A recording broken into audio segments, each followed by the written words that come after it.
Tamam. 9 gündür ki, Tofiq Yaqublu aclıq eləyir və mən və bütün ailəm müalicə müəssisəsinin önündəyik və heç ürək açan xəbərləri gəlmir. Həyatı təhlükə altındadır. Hər an həyatını itirə bilər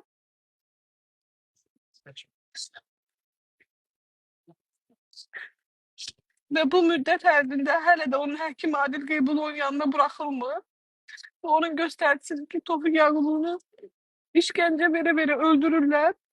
Biz aile olarak talep edirik ki bugün doktor Adil Qeybulla müessede onun yanına gelsin. Bıraksınlar içeri. Gelmeyene kadar biz buradan giden değiliz. Çünkü her an her şey olabilir ve biz Tofiq Yaqublu itirebiliriz. Vaziyet çok kritikti, çok kritikti ve bunu sözden ifade edebilmem. Hayatını her an itirebilir. Her şeyden sesimiz olun.